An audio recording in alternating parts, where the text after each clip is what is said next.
तो भाभी जी का प्यार लेके हमेशा घूमते हैं। एक बार जोरदार ताली उनके सम्मान में होनी चाहिए। तो मैं आमंत्रित कर रहा हूं प्रिंस ग्रुप के कलाकारों को, और जैसे ही कलाकार मंच पर आएंगे मैं चाहूंगा कि पूरा सदन एक बार करतल ध्वनि से उनका स्वागत अभिनंदन करेंगे।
तन समर्पित, मन समर्पित और यह जीवन समर्पित, चाहता हूं देश की माटी तुझे कुछ और भी दूं। जिनका पूरा जीवन देश, धर्म, संस्कृति के लिए समर्पित है, ऐसे आदरणीय जगदीश मित्तल जी को मैं स्वागत भाषण के लिए मंच पर आमंत्रित कर रहा हूं। आप तालियों से उनका स्वागत करें।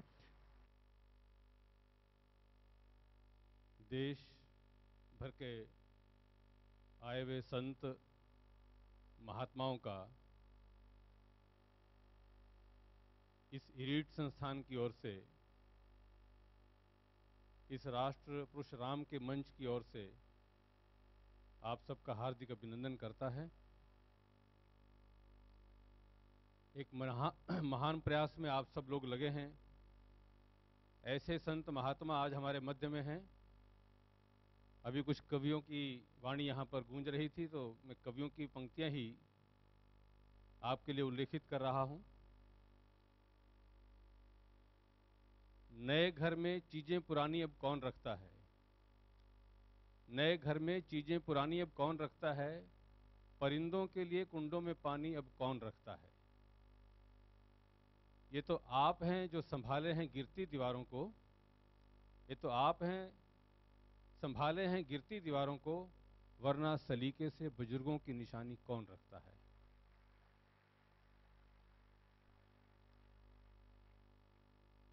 आप सब लोग हमारे लिए अभिनंदनीय हैं, श्रेष्ठ कार्य कर रहे हैं, देश का मार्गदर्शन कर रहे हैं। और ऐसे ही महापुरुष, मैं कहा करता हूं, कुछ चलते पग चिन्हों पर, कुछ चलते पग चिन्हों पर कुछ पग चिन्ह बनाते हैं, कुछ चलते पग चिन्हों पर कुछ पग चिन्ह बनाते हैं। पग चिन्ह बनाने वाले ही दुनिया में पूजे जाते हैं, दुनिया में पूजे जाते हैं। आप सब हमारे लिए अभिनंदनीय ही नहीं, पूजनीय भी हैं। समाज आपका मार्गदर्शन प्राप्त करके धन्य हो रहा है। मैं कुछ बात कहा करता हूं, हम राम को मानते हैं पर राम की भी माने, हम राम को मानते हैं राम की भी माने। भगवान राम की हम पूजा करते हैं, बहुत अच्छी बात है, पर भगवान राम जिन बातों से भगवान बने, मैं उनके लिए कहा करता हूं, यह सच है कि अयोध्या की राजगद्दी राम को राजा तो बना सकती थी, यह सच है कि अयोध्या की राजगद्दी राम को राजा तो बना सकती थी, पर वनवास ने उन्हें भगवान बना दिया, जन जन का प्रिय और आराध्य बना दिया, जन जन का प्रिय और आराध्य बना दिया। यदि राम वनवास नहीं गए होते तो मैं समझता हूं कि भगवान नहीं होते, वो राजा राम जरूर होते, भगवान राम नहीं होते। हम उनके राम जन्म के बाद से लेकर के जितना भी प्रसंग देखते हैं, रामलीलाओं के माध्यम से भी देखते हैं, उसमें वनवास का ही सर्वाधिक भाग रहता है। और उसके कारण से ही सब लोग प्रतीक्षा में रहते हैं कि रामलीला कब होगी, और बच्चों को आज सब पात्र, दृश्य, डायलॉग सब याद हो गए, और वो केवल वनवास के कारण से ही आज हम सब के बीच में। अभी राजेश जी ने बहुत अच्छी कविता सुनाई, जो हम सब लोग अनेक बार सुन भी चुके हैं, और इंटरनेट पर भी उनकी कविता मिलती है। जो क्या पंक्ति थी, मैं ही, हाँ, राम बन गए तो बन गए, जो मैंने बात कही, और साथ में वनवास के लिए जो मूल पंक्ति थी आपकी, हाँ, माता पिता की आज्ञा का तो केवल एक बहाना था, प्रभु की मातृभूमि की रक्षा करने प्रभु ने वन में जाना था। मैं ये इस थीम को लेकर के हमेशा सबके बीच में कहा करता हूं, राम जिन्होंने वनवास में भिलनी के लिए सम्मान दिया, जटायु के लिए किया, वानर जाति के लिए किया, केवट के लिए किया,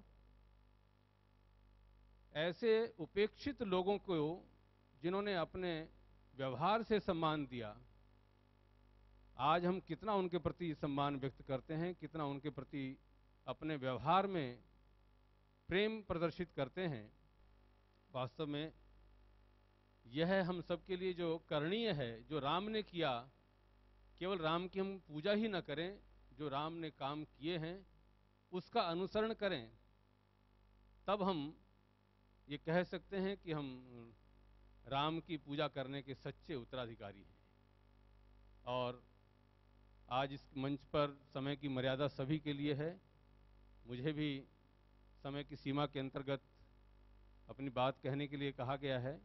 वास्तव में तो स्वागत के रूप में शब्दों के अंदर आप सबका किसी भी रूप में, किन्हीं भी शब्दों में स्वागत करना बहुत कठिन है, लेकिन मैं कुछ पंक्तियां इस रूप में कहा करता हूं। अभी धन्य हाथ वे पावन पुनीत, धन्य हाथ वे पावन पुनीत, जो राम कार्य के हेतु बने, उनको श्री हरि का आशीष मिला, उनको श्री हरि का आशीष मिला, जो उनको श्री हरि का आशीष मिला, जो जन प्रभु, जो जन कल्याण के सेतु बने, जो जन कल्याण के सेतु बने। ऐसे प्रभु राम के काम के लिए लगे हुए आप सब लोगों का हार्दिक अभिनंदन है। और जब भी कभी आपके मन में समाज का काम, देश का काम, धर्म का काम करने का मन बने, तो समझ लीजिए कि राम कहीं आपके आसपास हैं। भाव सेवा का जब भी जगे मन में, भाव सेवा का जब भी जगे मन में, तो समझ लो कि कहीं राम आसपास हैं, कहीं राम आसपास हैं। मैं इस महान कार्य में लगे हुए राकेश जी और टांटिया जी और उनकी सारी टीम का भी अभिनंदन करता हूं, और उनके लिए आप सबके सहयोग की अपेक्षा करता हूं। और चार पंक्तियां उस रूप में भी कह रहा हूं। पूरी धरा भी साथ दे तो और बात है, पूरी धरा भी साथ दे तो और बात है, तू जरा भी साथ दे तो और बात है। पूरी धरा भी साथ दे तो और बात है, तू जरा भी साथ दे तो और बात है। चलने को तो एक पांव से भी चल रहे हैं लोग, चलने को तो एक पांव से भी चल रहे हैं लोग, दूसरा भी साथ दे तो और बात है। आप सबका सहयोग भी इस अंतर्राष्ट्रीय रामायण शोध संस्थान के लिए अपेक्षित है। मैं समझता हूं मैं बहुत मंच का वक्ता नहीं, इसलिए अपनी बात आप तक कितनी पहुंची होगी, लेकिन मेरे मन के भाव आप तक पहुंचाने का मैंने प्रयास किया है। जो पूज्य ज्ञानानंद जी और